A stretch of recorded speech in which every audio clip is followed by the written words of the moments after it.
Hello, c'est HR, votre chroniqueur. Alors tout d'abord, j'espère tout simplement que vous allez bien. À la suite des 3 premiers épisodes de la saison 3 de la série Reacher disponible sur Prime Video, je vous avais fait mon retour. J'ai estimé que 3 épisodes, c'était un format impeccable, tout simplement pour vous parler de cette série. C'est pour cela que j'ai attendu de voir l'épisode 4, 5 et 6 pour effectuer une deuxième vidéo concernant la saison 3 de Reacher. À la différence de ma première vidéo, je vais vous dire mon ressenti épisode par épisode. Alors naturellement, si vous n'avez pas vu les épisodes, il y a quelques petits détails qui vont vous spoiler. Ceci dit, je vous rassure, j'essaierai au maximum de ne pas donner d'informations sur la trame scénaristique de ces 3 épisodes. Enfin surtout pas de détails qui vous gâcheraient le plaisir. Mais implicitement, il y aura quand même des petits détails qui peuvent vous aiguiller. C'est pour cela que je vous invite essentiellement à voir cette vidéo si vous avez vu les épisodes 4, 5 et 6 de cette saison 3 de Reacher. Naturellement, mon objectif est que vous preniez plaisir à regarder cette vidéo.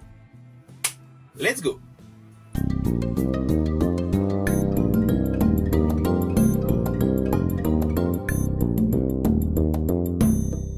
Alors tout d'abord, place à l'épisode 4, qui a le sous-titre Dominique. Alors cet épisode est radicalement conçu différemment par rapport aux 3 premiers de cette nouvelle saison.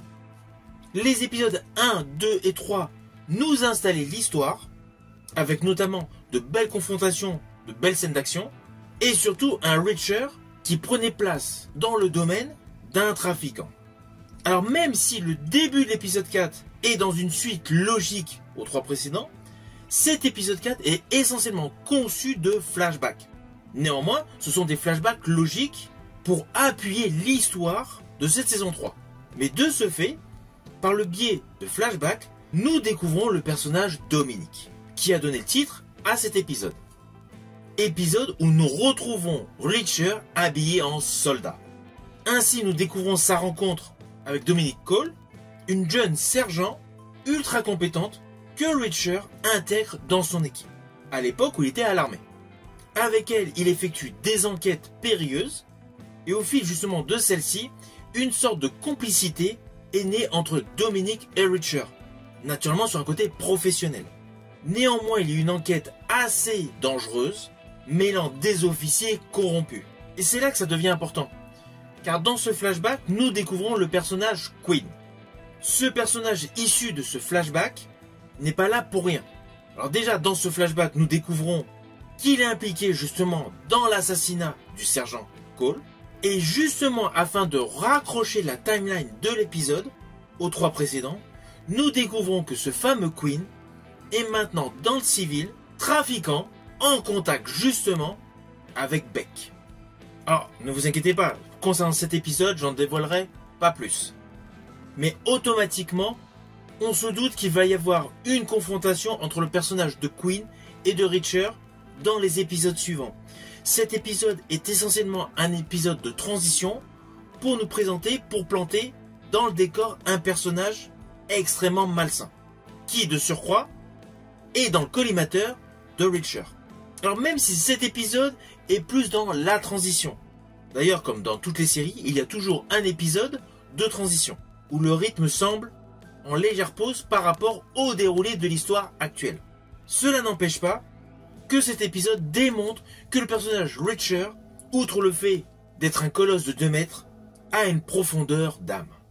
On le remarque aisément tout au long de cet épisode conçu de flashback.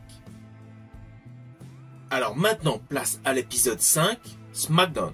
Alors l'épisode 5 est radicalement différent des 4 précédents. Il marque un réel tournant dans cette série. Après l'épisode flashback qui permettait de présenter un personnage, cet épisode 5 est sous le signe de la stratégie. Et cela dès le début de l'épisode. Nous assistons à un affrontement dans un entrepôt où naturellement le personnage Reacher éradique de l'équation plusieurs hommes de main de Beck et de Quinn.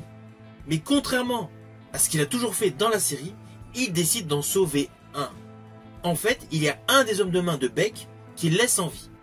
Mais c'est extrêmement bien réfléchi, car pourquoi il fait cela? Tout simplement pour ne pas être une nouvelle fois le seul survivant d'une confrontation. Car si c'était le cas, forcément, il aurait été mis en faille. Alors sur le fond, c'est un petit détail d'entrée, mais cela nous prouve que le personnage Reacher est un fin tacticien. En dehors de cela, cet épisode est le plus travaillé scénaristiquement. Il y a de nombreux twists, et surtout, il y a 2 personnages qui sont assassinés, 2 personnages on ne pouvait absolument pas s'y attendre, un homme et une femme. Avec de surcroît, une révélation mais totalement inattendue concernant la femme. De ce fait, ce 5e épisode est celui, selon moi, le mieux construit scénaristiquement. Il y a certes des scènes d'action, mais l'histoire gagne en qualité. Avec un final d'épisode qui glisse naturellement vers l'épisode 6. Alors l'épisode 6 a pour titre Smoke on the Water. Alors celui-ci débute avec un premier choc, la rencontre Reacher-Queen. On peut se demander si l'amnésie de Queen est réelle. À cela s'ajoute une vente d'armes à des Russes totalement oppressante. L'homme à l'arrière d'une limousine, d'un simple regard, impose un danger imminent concernant la vie de Queen. Et c'est là qu'on se rend compte qu'en fait, le trafiquant Beck est loin d'être en haut de la pyramide. Car à la suite d'un échange entre le personnage de Beck et de Reacher, on réalise qu'en fait Beck n'est qu'un petit maillon d'une grande chaîne de trafic orchestrée par les Russes. Alors cet épisode a un petit peu moins d'action que les autres épisodes. Pourquoi? Parce qu'il est assez dense en termes scénaristiques. Car parallèlement, on apprend que la fameuse Teresa est toujours en vie. Et essentiellement due à sa couleur de cheveux. Ainsi, le fait qu'elle soit rousse lui confère un statut privilégié qui lui garantit tout simplement d'être encore en vie.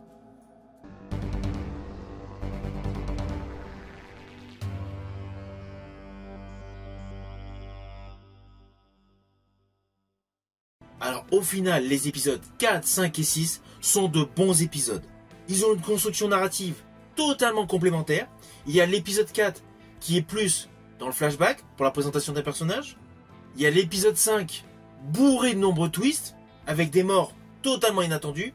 Et il y a l'épisode 6 qui est en fait porteur de beaucoup de révélations qui fait en sorte une conclusion aux 5 précédents épisodes. De ce fait, lorsque vous aurez vu ces derniers épisodes, naturellement je pense que vous serez comme moi, impatient de découvrir la suite. Alors ceci dit, il y a quand même un petit détail qui m'a fait sourire dans ces derniers épisodes. Il y a un moment précis où le personnage de Reacher reçoit un coup de poing du colosse de Beck. Implicitement, Reacher met un genou à terre, et lorsque un des hommes de main de Beck lui demande son ressenti, il lui précise avec beaucoup de frime qu'il a tout simplement été pris par surprise. Voilà, c'est le petit côté où il y a toujours un petit peu de frime. Mais avec le personnage de Reacher, cela colle. Si vous avez aimé la vidéo, n'oubliez pas, petit pouce vers le haut, pensez au partage. Quant à moi, je vous dis à bientôt pour une prochaine vidéo.